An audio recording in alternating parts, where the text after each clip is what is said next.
Bonjour à tous et toutes. Je m'appelle Anita Rubini et puis je suis infirmière et praticienne en méthode Feldenkrais. Je vais un tout petit peu me présenter. Donc, c'est vrai que je suis infirmière depuis 1997 et je suis praticienne en méthode Feldenkrais certifiée depuis 2009. Et c'est au cours de mon travail en fait d'infirmière que j'ai eu des soucis, des gros soucis avec le dos. Je travaillais aux soins à domicile à l'époque et puis j'ai découvert cette méthode qui m'a particulièrement parlé et aidé. Et je me suis formée en fait entre 2006 et 2009.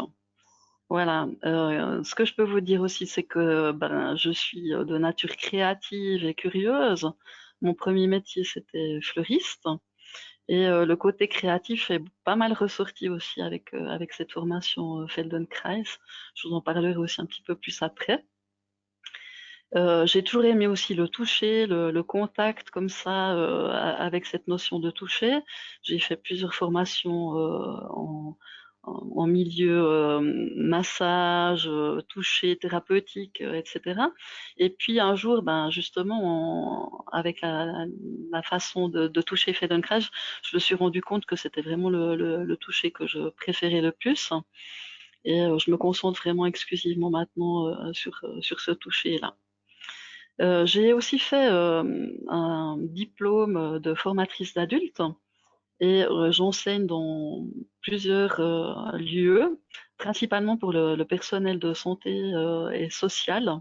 Donc toutes les formations qui sont liées ben, aux soins à la personne, que ce soit pour les enfants, pour les adolescents, pour les adultes et pour les personnes âgées. Je fais également partie d'Alter Ego, qui est une association qui lutte contre la maltraitance des personnes âgées. Et puis j'interviens en présentiel plutôt, mais c'est vrai qu'on fait aussi en webinaire ou en visioconférence en ce moment aussi avec le Covid. Voilà, je suis de nature curieuse comme je vous ai dit avant, donc c'est vrai qu'en allant aussi comme ça sur le terrain, je me suis rendu compte que malgré un peu tous mes compétences, ben j'avais aussi envie de quand même asseoir encore un peu plus ça. Et puis depuis le mois de septembre, je fais une formation, un CAS en santé au travail pour pouvoir effectivement plus intervenir encore auprès du personnel soignant, particulièrement parce que ben, c'est quelque chose qui me parle et dans lequel je travaille quand même passablement aussi pour ben, prévenir les risques d'usure, les risques de blessures liés au travail des soignants. Voilà, donc c'est un sujet qui me passionne particulièrement. Voilà pour moi. J'habite dans la région du Jura et puis je travaille sur Moutier pour Antruy. Alors, je vais vous parler vraiment de l'inventeur de la méthode Feldenkrais. C'est un monsieur qui est né en 1904 qui s'appelait Moshe Feldenkrais, c'est lui qui a donné son nom à cette méthode. Et puis, il est décédé en 1984 et c'est un monsieur qui a été physicien et qui a étudié donc la physique, la mécanique, mais aussi tout ce qui touche aussi au développement de l'enfant parce que son épouse était pédiatre, aussi quelqu'un de très curieux et puis par rapport au corps, qui a toujours aussi eu un rapport comme ça très mécanique à la base, d'étudier le corps un peu comme la mécanique. Et puis il était expert en art martial et ceinture noire de judo, il a fait du jiu-jitsu. Et quand il est venu travailler en France avec Joliot-Curie en tant que physicien, eh ben c'est lui qui a en fait amené le judo et le jiu-jitsu en France. Donc il a aussi édité des livres par rapport à ça. Et dans sa méthode, il a vraiment repris un aspect très essentiel de tout ce qui touche vraiment à cet aspect-là des arts martiaux, c'est l'effort minimum pour l'efficacité maximale. Alors vous savez qu'on fait pas du tout de l'art martial pur, mais on reprend ces bases-là vraiment dans la méthode et essayer de trouver toujours le moyen le plus efficace et le moins contraignant. Ce monsieur, Feldenkrais, il faisait pas mal de sport et lors d'un match de football, en tout cas en jouant du football, il s'est abîmé un genou.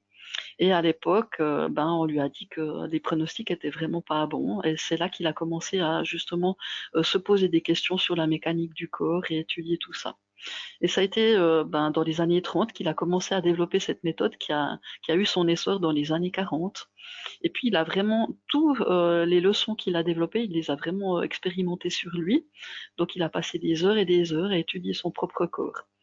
Il a aussi pu amener son savoir auprès du ministre Ben Gourion, par exemple, qui avait des gros problèmes de dos. Et puis c'est vrai qu'il a eu comme ça un peu des stars de l'époque qui sont venus le trouver.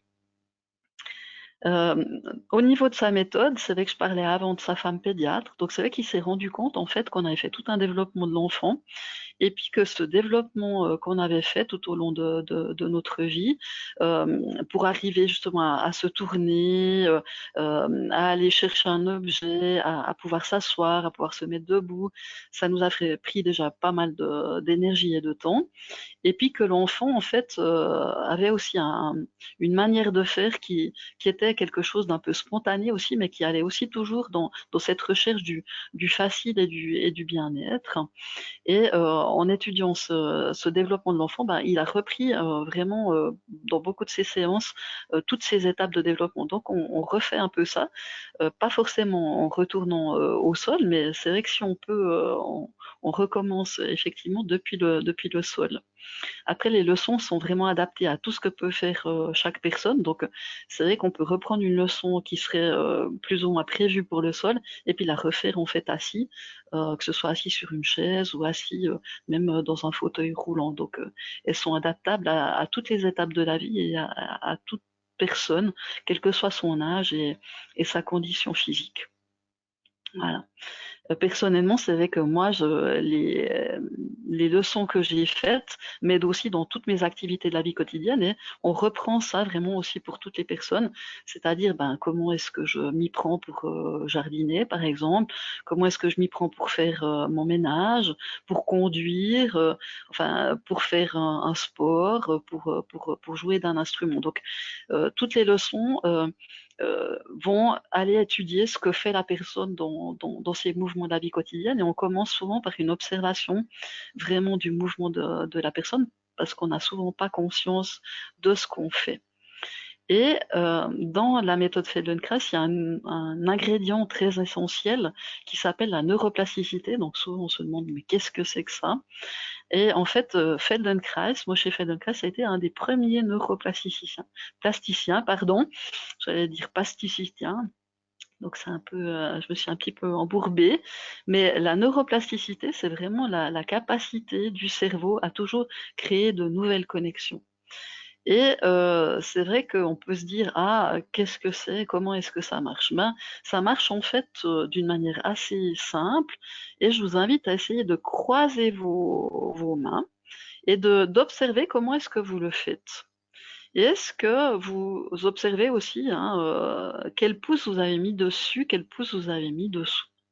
Et changez déjà les pouces et tous les autres doigts et observez qu'est-ce que ça donne quand vous faites d'une manière inhabituelle. Donc il y a les habitudes hein, qu'on fait sans s'en rendre compte, et aussi le côté du cerveau qui se dit quand on change, tiens, ça c'est pas habituel et ça me fait peut-être un peu bizarre. Donc nous, on travaille avec ça, on travaille à changer les habitudes et utiliser effectivement la manière du cerveau, se dire j'ai d'autres options et peut-être de chercher quelque chose qui est plus facile, de manière plus utile pour nous, qui serait moins contraignant. Parce que nos habitudes nous ont mis dans des espèces de routines et on se rend même plus compte vraiment de ce qu'on fait. Essayez avec les bras, hein, de croiser vos bras. Et c'est vrai que on voit pas forcément les miens, mais j'ai une habitude, hein, je mets une main dessus et puis l'autre est toujours dessous. Et si vous changez ça, essayez d'observer qu'est-ce que ça va donner pour vous. Hein, et amusez-vous, hein, peut-être quelquefois de juste changer, de juste sentir qu'est-ce que vous avez comme impression. Et c'est vrai que c'est un test qu'on fait pratiquement à tout le monde, parce qu'il est vite fait et que c'est là qu'on peut se rendre compte des fois de toutes ces habitudes comme ça qui nous limitent dans certains mouvements et de se dire mais je me sens confortable et non, je me sens plus confortable. Et pourquoi est-ce que je me sens plus confortable quand en fait je fais un mouvement qui est quand même assez simple, celui de croiser mes bras. Donc la neuroplasticité, c'est vrai qu'il y a beaucoup de gens qui s'intéressent à ça, les neurosciences, hein, et plusieurs personnes ont aussi écrit des livres. Et il y en a un qui a été écrit par un monsieur qui s'appelle Norman Dodge. Donc je l'ai préparé pour vous le montrer. Et c'est vrai que c'est un livre qui s'appelle Guérir grâce à la neuroplasticité, qui est assez épais. Donc c'est vrai qu'il prend un petit peu du temps à lire, mais il y a vraiment des chapitres aussi qui concernent la sclérose en plaques, donc je vous invite à lire. Et il y a 2 chapitres sur Moshe Feldenkrais. Donc dans ce livre, Norman Dodge a vraiment écrit 2 best-sellers, hein, sur le cerveau, et dans celui-là, eh ben, il a fait effectivement 2 chapitres entiers sur Moshe Feldenkrais, pour lui dédier vraiment ce côté, ben voilà, premier neuroplasticien, et puis qui a vraiment étudié ça de manière vraiment très scientifique, et qui a eu des résultats escomptés par rapport à une personne qui avait vraiment des gros problèmes de mobilisation, et puis une personne qui avait des gros problèmes de la vue. Donc voilà, je vous invite vraiment aussi à aller lire ce livre, et vous verrez qu'il est vraiment passionnant, même s'il est conséquent, il y a plein de choses à y découvrir. Et puis la neuroplasticité, ben, c'est aussi quelque chose justement où on va faire en imagination. Et pour les personnes qui ont de la difficulté à se bouger, hein, je vous parlais avant que j'avais eu des problèmes de dos, et ben j'ai eu une hernie discale et un disque fissuré. Et c'est vrai qu'on m'a mis dans un corset pendant 3 mois, donc ça a été très très long. Et ben voilà, je pouvais plus bouger non plus quand j'avais ce corset. J'étais très limitée, mais quand on l'a enlevé, c'était pas mieux. Et j'ai dû vraiment réapprendre à bouger le côté qui ne bougeait plus. C'était le côté gauche. Et on m'a tout de suite aussi initié à ce qu'on appelle en fait l'imagination, le mouvement en visualisation. Et ça, on le fait vraiment beaucoup, beaucoup aussi avec la méthode Feldenkrais. Et je pense que vous avez peut-être aussi déjà vu qu'il y a eu des émissions, par exemple, où on met un miroir, hein, et où on dit, par exemple, qu'une personne qui s'est fait amputer une jambe ou comme ça, où elle va transposer, hein, voir les 2 jambes quand même, parce qu'elle a mis le miroir, hein, et puis qu'elle va s'imaginer dans son cerveau qu'elle a quand même 2 jambes. Et de transposer le mouvement que je fais du côté qui est encore bon ou qui est encore là, hein, et je vais pouvoir le transposer dans mon cerveau du côté où le mouvement n'est plus possible, ou parce que j'ai plus cette partie. Quand on coupe un membre, les nerfs sont toujours là, donc on peut aussi avoir des douleurs fantômes, on peut avoir des sensations, hein, toujours de se dire, moi je sens encore mes orteils par exemple, etc. Donc c'est vrai qu'on peut vraiment travailler avec cette méthode sur toutes ces parties qui sont soit disparues, soit qui sont impossibles à atteindre parce que perte de sensibilité ou perte dans l'image corporelle dans le cerveau, hein. C'est vraiment des cartes cérébrales qu'on va aller rallumer. Un petit exemple encore, c'est par exemple si vous vous faites mal à un doigt, qu'il est peut-être cassé ou fissuré, puis qu'on va vous mettre une attelle et qu'on va vous mettre 2 doigts ensemble. Et ben quand on vous met 2 doigts ensemble, dans votre carte cérébrale, sont plus croisés, hein, donc la main droite va venir s'inscrire dans le cerveau gauche. Et ben très vite on voit que s'effacent en fait les 2 doigts. Il en reste un, et ça va effectivement jouer un jeu de la manière dont on va les utiliser. On va utiliser plus qu'une carte cérébrale. Quand on resépare, très vite, eh ben, les 2 cartes, si on réutilise les 2 doigts, hein, parce qu'on doit réapprendre à utiliser celui qui a peut-être été cassé ou fissuré, eh ben, elles vont se remettre dans le cerveau. Donc on se rend compte que c'est un outil qu'on peut utiliser vraiment, et qui est possible de développer, mais vraiment très très longtemps dans sa vie. Je vous donne un autre exemple que j'adore donner parce que je le trouve absolument fantastique. C'est un monsieur octogénaire qui est tombé amoureux d'une chinoise, et puis qui s'est dit mais il faut vraiment que j'apprenne le chinois. Donc c'est un monsieur français, et puis le chinois, ben voilà, on dit toujours hein, que c'est quand même une langue qui est pas évidente. Et en très peu de temps, ce monsieur a réussi à apprendre le chinois parce que, ben voilà, hein, motivé par l'amour, et son cerveau a développé très vite les capacités pour permettre d'apprendre cette langue. Voilà pour la neuroplasticité, et puis pour les habitudes. Donc c'est vrai que les habitudes, pour revenir à ça, on en a des qui sont très utiles, et effectivement qu'on en a besoin, hein. On peut pas toujours se remettre en question et toujours réapprendre, voilà. Mais chaque jour, c'est quand même important peut-être pour le cerveau de quand même lui redonner des toutes petites choses à faire de nouveautés, parce que ça va lui permettre de rester à la page, hein. Et je vous invite, moi aussi, chaque jour, ben voilà, on a fait quelque chose de ludique avant avec les mains, avec les bras. On peut aussi se dire, ben tiens, je prends ma brosse à cheveux avec la main dont j'ai pas l'habitude. J'essaie de me laver les dents. Vous verrez qu'au début, on crépille un petit peu le miroir, hein, parce qu'on fait ça avec l'autre main et qu'on est un peu gauche, mais ça permet au cerveau de justement faire des choses dont il a plus l'habitude. Et puis, on peut se dire, ben, un jour, peut-être que je vais perdre aussi hein, momentanément l'usage d'une main, peut-être parce que je me serais fait mal, et qu'il va falloir effectivement que l'autre puisse jouer son rôle. Et on peut être très étonné que rapidement, on peut changer nos habitudes. Et il n'y a pas longtemps, quelqu'un me disait, oui, mais alors on change nos habitudes en combien de temps? Et ben avec le Covid, on s'est rendu compte qu'on peut changer les habitudes quand même assez rapidement.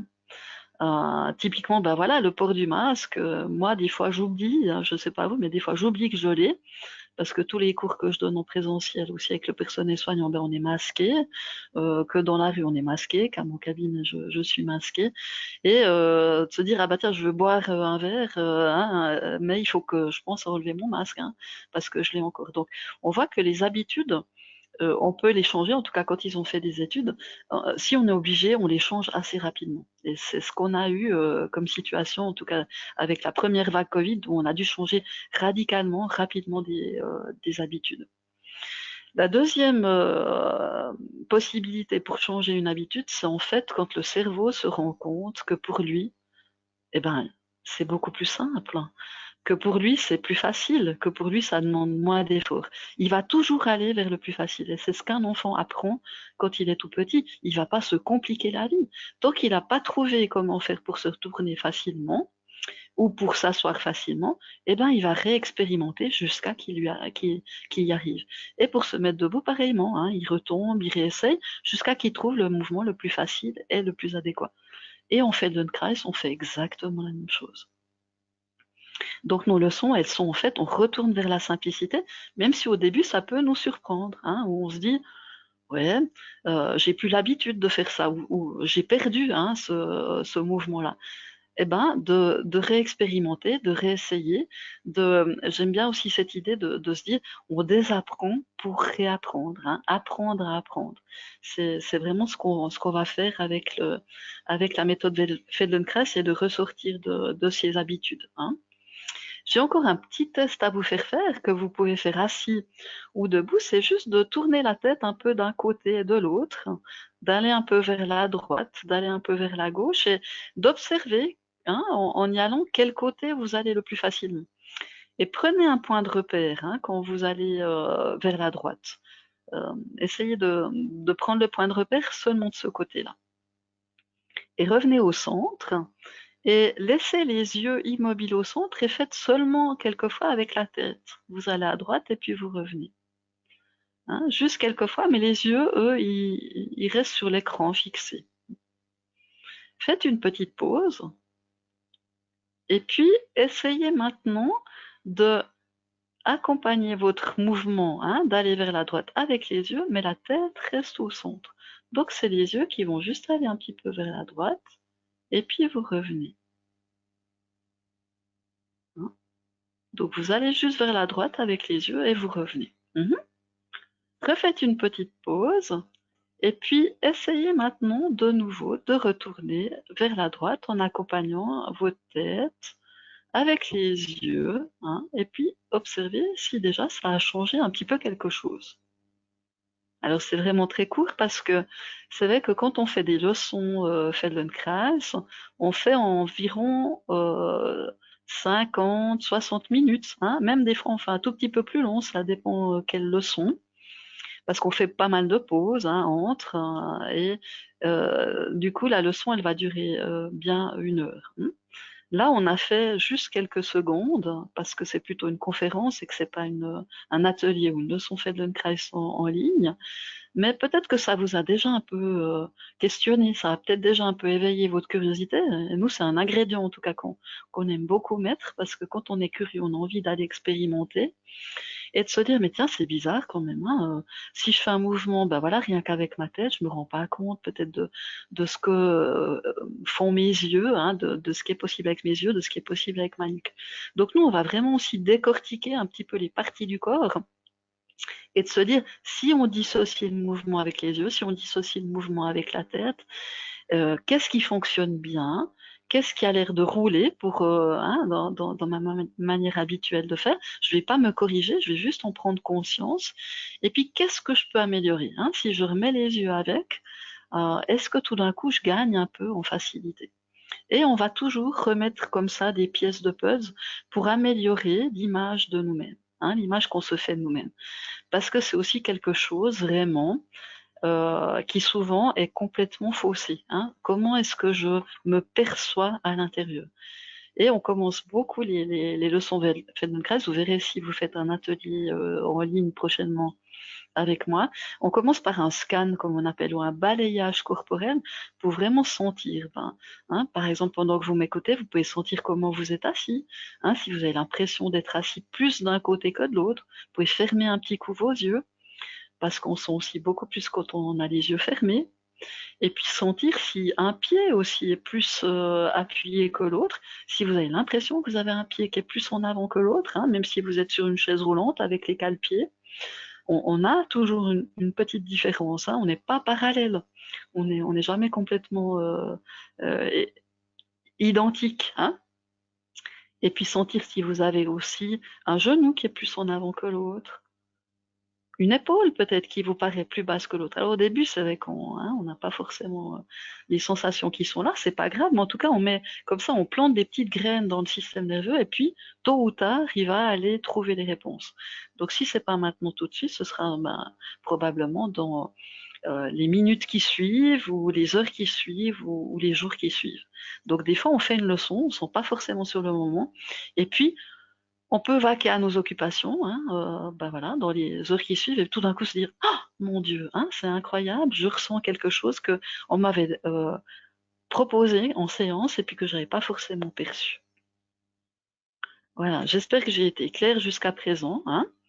Maintenant, c'est vrai qu'il existe des multitudes de vidéos au niveau du Feldenkrais et je vous invite vraiment à aller regarder deux vidéos qui me tiennent à cœur, que je trouverais bien que vous puissiez voir parce que une est toute nouvelle et est faite avec des images et qu'elle est très bien expliquée.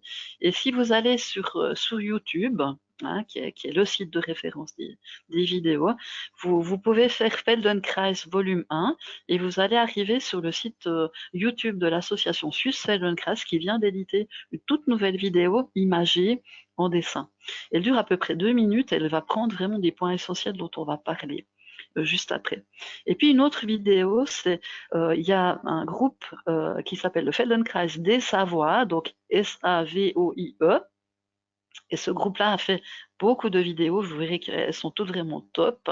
Donc je les félicite, puis je les remercie aussi beaucoup pour leur travail, à ces Français et Françaises qui nous aident bien à diffuser cette méthode.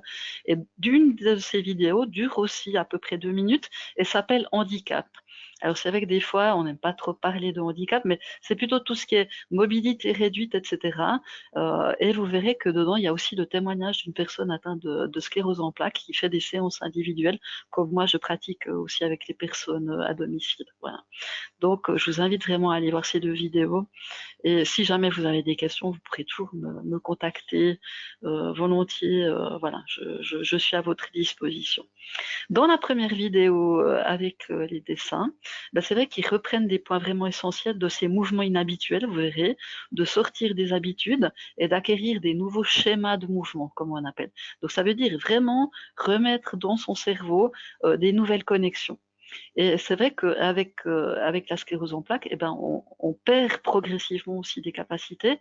Des fois, on se rend pas compte tout de suite. Il n'y a pas qu'avec la sclérose en plaques, hein, un petit peu avec tout ce qui nous arrive aussi je parlais avant moi de mes problèmes de dos. Je pense que je me suis pas rendu compte aussi que je perdais de l'autonomie et du mouvement, et que je refaisais des mouvements probablement répétitifs et tout dans les soins. Je travaillais aux soins à domicile, donc aussi avec des positions où on est vraiment très bas. Et puis, un jour, mon dos a lâché, hein. Un jour, il s'est complètement bloqué et c'est là que je me suis rendu compte qu'effectivement, j'avais énormément perdu. Donc on peut vraiment perdre progressivement et la méthode Feldenkrais nous aide justement à ne pas, perdre ces choses et à essayer de retrouver, hein, certaines possibilités. Donc c'est vrai qu'on peut être étonné de se dire: «Bah, j'arrivais plus à me tourner dans mon lit, c'était compliqué» et puis en faisant quelques séances, ben voilà, c'est beaucoup plus simple, j'arrive beaucoup plus facilement. J'arrive aussi beaucoup plus facilement à rester assis ou assise. C'est plus confortable, hein, j'ai moins de douleur, moins d'inconfort. Donc on va toujours aussi, dans les mouvements qu'on va faire, essayer toujours, comme je vous disais, de trouver ce qui est le chemin le plus facile, le chemin qui est automatique, hein, de vraiment remettre des automatismes. Donc au début, on peut se dire, ça me paraît compliqué, hein, de changer mes habitudes, mais on n'aura plus besoin d'y penser. Comme un enfant, on va refaire automatiquement les choses, hein. On réfléchit plus de respirer, on réfléchit plus de marcher, hein, d'attacher nos lacets. Tout ça est devenu vraiment automatique. Voilà. Une autre particularité par rapport à ce qu'on fait en Feldenkrais, c'est vraiment les mouvements lents. Et au début, ça peut surprendre d'aller aussi lentement. On se dit, mais oh là là, hein, moi j'ai l'habitude de faire très vite et tout ce que je fais, hein, on me dit, faut faire 15 fois un mouvement et tout. Ben non, nous on retourne vraiment dans la lenteur pour que le cerveau ait le temps aussi de comprendre, hein, comment est-ce qu'on fait un mouvement. Et souvent, c'est le début du mouvement qui est essentiel. C'est comment j'amorce ce mouvement, comment je vais l'initier, hein. Donc, c'est pour ça qu'on retourne vraiment dans la lenteur pour comprendre le démarrage du mouvement. Alors, ça peut faire des à-coups. On se dit des fois, ouh là là, j'ai vraiment besoin de mettre beaucoup d'huile.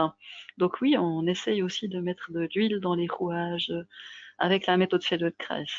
Ça, c'est aussi quelque chose que je dis souvent dans mes leçons. Allons un petit peu huiler toute cette mécanique, hein. Ça va nous donner aussi cette sensation, hein, d'avoir l'impression aussi d'être mieux dans son corps et d'avoir une utilité comme ça plus agréable de soi, hein, de se dire aussi, ben voilà, je me sens mieux dans ma peau, mieux dans mon corps. Donc il y a aussi tout le psychologique qui va rentrer en ligne de compte et c'est vrai qu'on utilise aussi beaucoup cette méthode. Ben en ce moment, hein, les gens ont aussi peu, hein, d'image de soi valorisante, hein. On dit aussi de se voir aussi dans un écran, on voit aussi tous nos défauts, donc il y a aussi tout ce côté-là. Et puis il y a aussi le stress, les angoisses, enfin liées avec l'état actuel, hein, où rien n'est sûr et tout est mouvant. Et ben c'est vrai que de se sentir aussi bien dans son corps nous permet aussi de nous sentir bien dans nos têtes. Donc nous on passe par le corps aussi pour ben voilà travailler sur les émotions, travailler sur les sensations psychologiques. Donc c'est aussi une méthode. Il a aussi mis de la psychologie dedans. C'est une méthode qu'on va beaucoup utiliser aussi pour réduire le stress et améliorer la confiance en soi. Elle est utilisée beaucoup pour ça. Voilà. Elle me permet de vous parler aujourd'hui puis de ne voir que moi dans mon écran, ce qui est vraiment pour moi aussi challenge, hein, parce que j'aime vraiment le contact visuel avec les personnes. Voilà. Alors, cette méthode, comment est-ce qu'on la pratique? Ben, on la pratique en fait de deux manières. Et ben, ce qu'on va faire en atelier, par exemple, ou ce qu'on fait en cours collectif, on appelle ça des PCM. Ça veut dire la prise de conscience par le mouvement. On parle beaucoup de prise de conscience, c'est très à la mode. Mais Moshe Feldenkrais, il a développé ça déjà dans les années 40 et il avait des salles énormes avec des centaines de personnes. Avec le Covid, on sauterait en l'air maintenant, hein, tous ces gens. Mais moi, dans ma formation, on était quand même une soixantaine, hein, pendant que j'ai fait ma formation. Et c'est vrai que dans les cours, je prends personnellement jusqu'à 10, 12 personnes. Je trouve qu'après, c'est, pour moi en tout cas, et puis par rapport aux salles que j'ai, c'est trop. Mais voilà, les cours collectifs, ça se fait en groupe et c'est guidé par la voix. C'est guidé oralement. On ne montre pas les mouvements. Vous avez vu qu'avant, je vous ai pas montré non plus, hein. J'essaye aussi de vous guider oralement déjà un petit peu pour vous faire découvrir comment ça fonctionnait. Pourquoi est-ce qu'on montre pas? Vous pouvez dire, oh là là, mais est-ce que je vais être capable de faire si on ne me montre pas? Si je vous montre les mouvements, vous allez essayer de reproduire un mouvement sans vraiment le sentir, hein. On va faire. Et nous, ce qu'on recherche, c'est sentir. Donc sentir, ça veut dire retourner à l'intérieur de soi et justement essayer de capter de nouveau ce qui est bon pour moi. Et ce qui est bon pour moi n'est pas forcément bon pour l'autre. Et ce que fait l'autre ne me correspond pas forcément. On marche tous d'une manière différente. On va tous aussi, hein, voilà, croiser nos bras, etc., attacher nos lacets d'une manière aussi différente. Donc, c'est retrouver ce qui me correspond à moi. C'est pour ça qu'on va pas montrer. Voilà. Donc, au début, c'est vrai que ça peut être un petit peu perturbant, mais très rapidement, eh ben, on se reconnecte avec nous-mêmes et on peut ressentir des choses. Et c'est un vrai bonheur de nous de se dire, ben, moi, je peux être aussi acteur de mon propre changement parce que je suis capable de sentir ce qui me convient et ce qui ne me convient pas. L'autre manière de faire, c'est ce qu'on appelle les IF. Et les IF, c'est en fait des séances individuelles qu'on appelle intégration fonctionnelle. Et ça, c'est une manière particulière de toucher, c'est-à-dire qu'on va passer par le toucher, on va communiquer par le toucher avec la personne. Donc, par exemple, moi, quand je vais à domicile pour les personnes atteintes de sclérose en plaques, la plupart de la séance se fait quand même par le toucher comme ça. Et vous verrez si vous allez regarder dans la vidéo, parce que c'est effectivement par le toucher. C'est un toucher, on peut, quand on le voit comme ça, on peut se dire, ah, ça ressemble un peu à l'ostéopathie, c'est un toucher doux et tout. Alors, on n'agit pas du tout comme l'ostéopathie, on agit vraiment sur le système nerveux, donc on va toucher doucement, mais profondément et sur le squelette aussi. Donc, on va vraiment aller jusqu'à l'ossature avec le toucher. On pourrait se dire, ah bah, pour toucher les os, faut toucher profond, hein, et fort. Bah, pas du tout. Et on peut se dire au début, mais je ne sens rien, hein, cette personne me touche, mais ça me paraît tellement léger et doux. Oui, c'est effectivement le cas, mais on va donner des indications au système nerveux, on va essayer de retrouver des nouvelles possibilités de se mouvoir. Donc, on va vraiment essayer de sentir est-ce que là, ça passe, le courant, hein, parce qu'on peut parler vraiment de courant électrique avec le système nerveux, ou est-ce que là, ça bug. Et c'est pour ça que le praticien ne parle pas non plus, parce qu'il est en train de communiquer avec le système nerveux de la personne. Et c'est tout un travail vraiment sensitif et on ne sait pas à l'avance ce qu'on va trouver. Donc pour moi, je trouve ça vraiment fabuleux parce que c'est vraiment un travail de recherche à chaque fois, un petit peu comme si on était voilà des personnes qui allaient expérimenter quelque chose et d'aller rechercher, hein, comme des détectives un peu corporels. Voilà. Je me nomme des fois un petit peu comme ça, hein, faire un peu détective corporel. Donc, pour la personne et pour nous, c'est une découverte. Et puis, on est très étonné des résultats que ça peut avoir et des répercussions que ça peut avoir.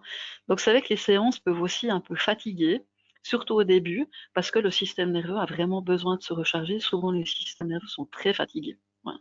Donc, c'est ce qu'on va proposer aux personnes. C'est en tout cas les premières séances d'intégration fonctionnelle, hein, de séances individuelles. Ne prévoyez pas des choses après, hein. Prenez vraiment du temps pour vous pour pouvoir récupérer. Par rapport à ces séances individuelles, ben voilà, moi je vais à domicile déjà depuis 2009, hein, comme je vous disais que j'ai terminé ma formation, et j'avais donné une fois voilà, une sensibilisation pour l'équipe de sclérose en plaques du Jura.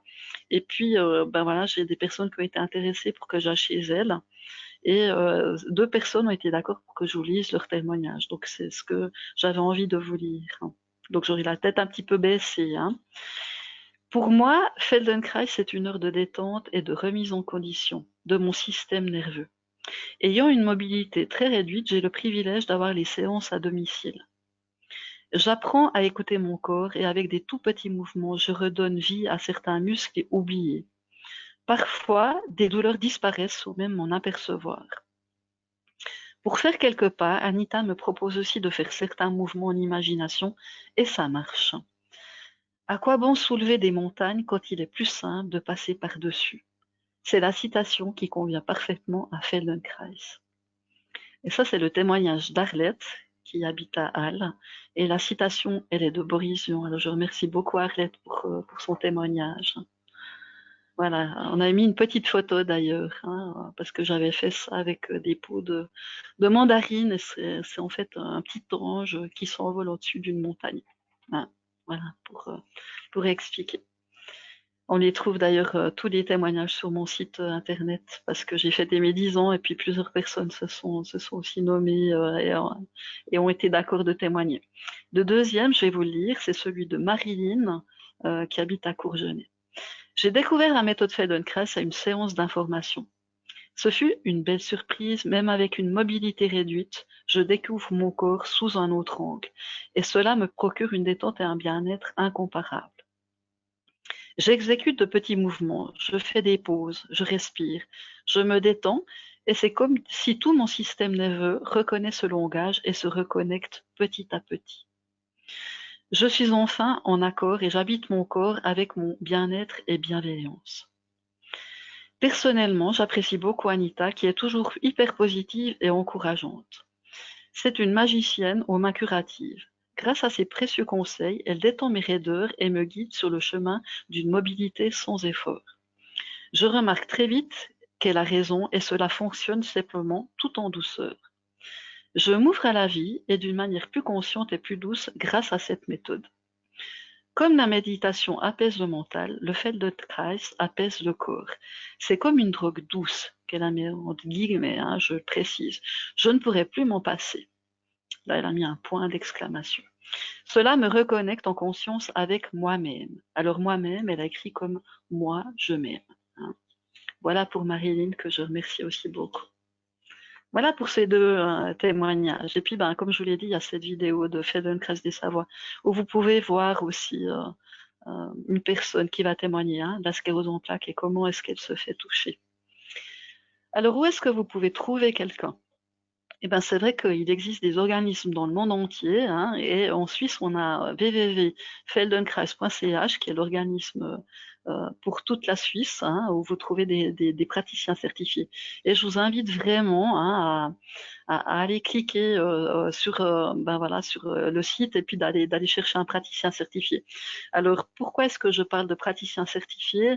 Parce qu'en fait, on fait une formation de 4 ans et qu'après, on fait partie d'un organisme où on doit refaire des postes-formations chaque année, c'est à peu près 20 heures, et qu'on a cette certification qu'on renouvelle régulièrement, ce qui fait de nous des praticiens sur lesquels vous pouvez aussi compter pour être reconnus par les assurances complémentaires, pour autant que vous ayez une assurance complémentaire qui reconnaît le Feldenkrais. Voilà, c'est mon cas.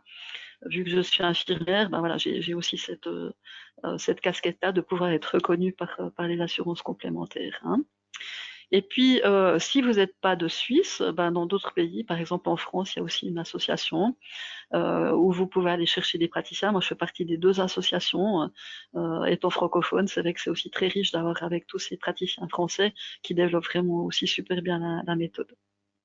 Voilà, j'en arrive un peu au terme de ma présentation. Je voulais juste faire encore une synthèse et puis vous dire un peu aussi les livres aussi que vous pouvez découvrir. Donc, il y en a un dont je m'inspire aussi beaucoup quand je fais des ateliers, qui s'appelle les leçons courtes de la méthode Feldenkrais. C'est vrai que c'est bien quand on a déjà un petit peu quand même connaissance de la méthode, mais c'est un bon outil parce qu'il y a aussi beaucoup de dessins et que ça peut être aussi imagé pour vous.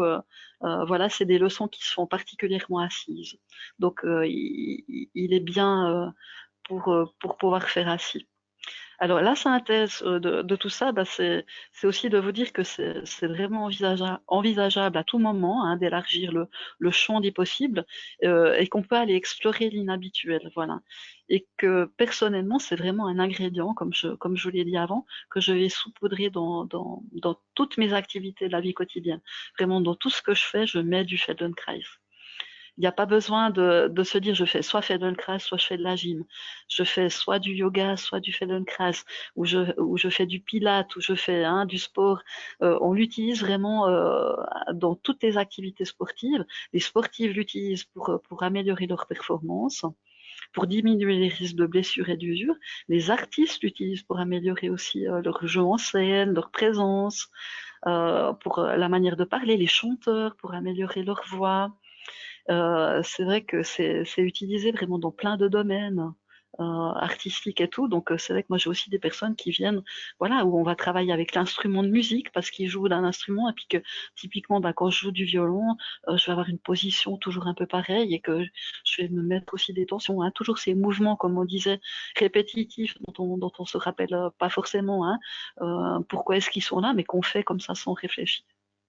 Voilà, on met moins d'efforts, hein, comme je vous disais, on a plus d'options et puis on va acquérir aussi plus d'efficacité et d'autonomie. Voilà, c'est l'objectif de cette méthode. Je vous remercie beaucoup pour votre attention et puis ben, j'espère peut-être vous revoir bientôt en vrai, hein, ou en visio pour un atelier ou pour des cours en ligne. Si vous allez sur mon site internet, vous verrez si vous tapez Anita Rubini sur Google, vous allez trouver. Puis je pense que l'association, la Société suisse de sclérose en plaques aussi mettra aussi quelques liens peut-être. Et puis l'association suisse, ben vous allez me trouver aussi. Voilà. Alors à bientôt, j'espère. Et puis eh ben belle découverte pour vous, hein, sensorimotrice. Voilà.